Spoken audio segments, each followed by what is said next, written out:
इस सपोर्ट्रा मंडल हॉस्पिटलों के अंदर 7 डॉक्टरों की नियुक्ति हमारी सरकार के माध्यम से हमने करवाई है।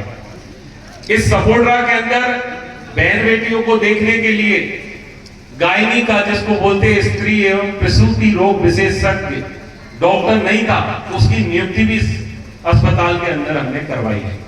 और पिछले 3 दिन पहले 16 नर्सिंग स्टाफ की नियुक्ति इस सपोर्ट्रा के अंदर विभिन्न अस्पतालों में, सीएससी के अंदर आपके सामने लिस्ट है, उनके हड़ौती के अंदर ही 4-5 लोग लग रहे, सपोर्ट्रा के अंदर आ रहे हैं, मंडरायल के अंदर आ रहे हैं। 16 स्वास्थ्य कर्मियों की नियुक्ति अभी विगत 3 दिनों के पहले सपोर्ट्रा के अंदर हुई है। और मेरी कोशिश है, हम लोग जो मुद्दों को उठाते थे कि शिक्षा, चिकित्सा, सड़क, ये 3 मुद्दे उठाते थे, बाकी की बातें तो समय अनुसार हम करते रहेंगे। तो 3 मुद्दों की हम बात करें तो चिकित्सा के क्षेत्र में अभूतपूर्व कार्य इस 1 साल के अंदर हुआ है, जिसका परिणाम और जिसकी परिणति आने वाले समय में आपको साल भर के अंदर जमीन में भी देखने को मिलेगी। ये चिकित्सा की स्थिति है। यदि शिक्षा की बात करूं तो शिक्षा के अंदर मुझे लग रहा है कि गिन चुन के 100 स्कूल ऐसे हैं जिनके अंदर हमने 5 लाख से लेकर 50 लाख रुपए तक देने का काम किया है। यानी कि 6 करोड़ रुपए पूरी विधानसभा के अंदर केवल शिक्षा के अंदर, स्कूलों के भवन निर्माण, स्कूलों के अंदर शौचालय, स्कूलों के अंदर पानी की व्यवस्था, ये तमाम कार्यों के लिए 6 करोड़ रुपए की अनुमति हमारी सरकार के माध्यम से हमने दी। यदि सड़कों की बात करें, सड़कों के अंदर 1 साल के अंदर, आज क्योंकि विश्व युवा दिवस है और साथ के अंदर ही मुख्यमंत्री रोजगार दिवस के रूप में भी ये मनाया जा रहा है, जिसमें 13,000 लोगों को नियुक्ति पत्र, स्वास्थ्य कर्मियों को, लेखाकारों को आज दिया गया है।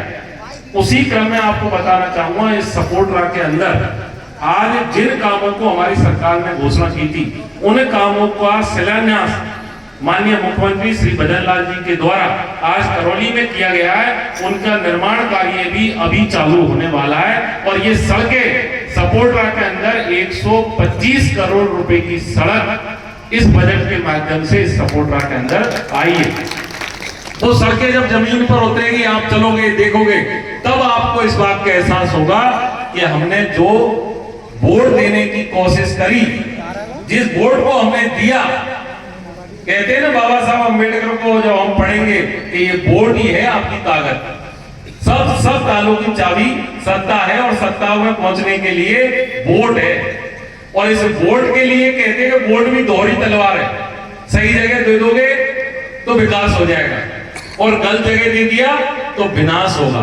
तो विनाश तो आपने देख लिया, अब आपने सुशासन की तरफ आपका वोट दिया है। मेरी पूरी कोशिश रहेगी, हमारी पूरी टीम की कोशिश रहेगी, आपके समाज से भी जो गुणीजन है, जो मुझे मार्गदर्शन करते हैं, उन सब की प्रेरणा से हम कोशिश करेंगे हर तबके का व्यक्ति, चाहे जिसकी संख्या ज्यादा हो, जिसकी संख्या कम हो, हर तबके का व्यक्ति इस सरकार के माध्यम से, हम विधायक बने इसके माध्यम से, और इस सुशासन में वो सुखी रहे, ये हमारी कोशिश रहेगी आप सबके बीच में।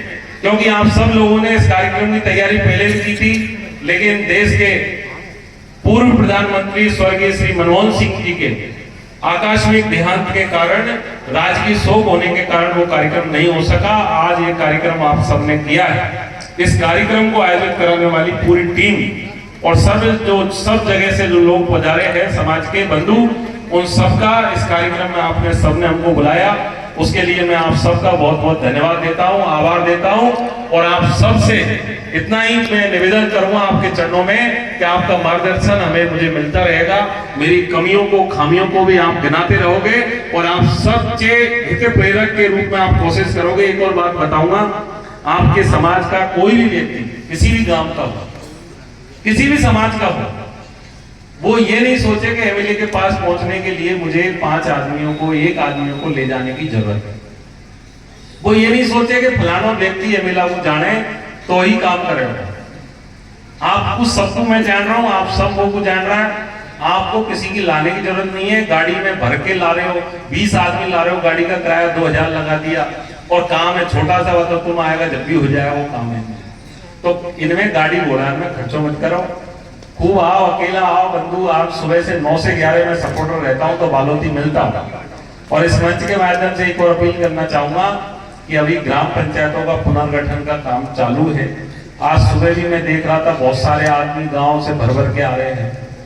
मेरा एक निवेदन आपसे विशेष रूप से कहना चाहूंगा कि मेरी राजनीति बिल्कुल स्पष्ट है। मुझे किसी तरह का भय वातावरण नहीं है अंदर मेरे मन के, ऐसा करूंगा तब मैं राजनीति में जिंदा रहूंगा।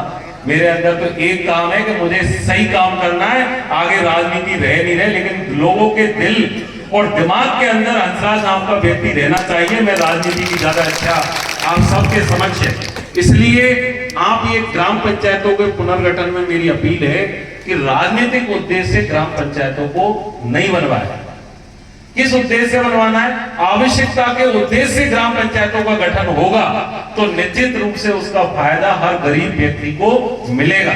इसलिए भरकर 500 आगे, भरकर 300 आगे मुझे भीड़ मत दिखाओ। मैं तो ऐसा आपका एक सेवक हूं जो गांव-गांव ढाणी ढाणी डोल आपका चूल्हा से, आपका बरामदा से निकल या विधानसभा में पहुंचाऊं तो मोकू सबकी आवश्यकता को मेरी कोशिश है कि मैं ही मेरी टीम को लगाऊंगा, झामों को लगेगा कि ये ग्राम पंचायतों में इनका निर्माण होना चाहिए।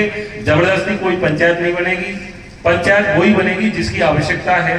पंचायत वही बनेगी जो सब लोगों की आवश्यकता है। किसी राजनीतिक उद्देश्यपूर्ण तरीके से हम ग्राम पंचायतों का निर्माण नहीं करेंगे। ये आपके चरणों में मेरी अपील है। आप सबने हमको बहुत मान सम्मान दिया, सबको बुलाया, इसके लिए मैं पूरे अखिल भारतीय बैरवा समाज का बहुत बहुत आभार व्यक्त करता हूं।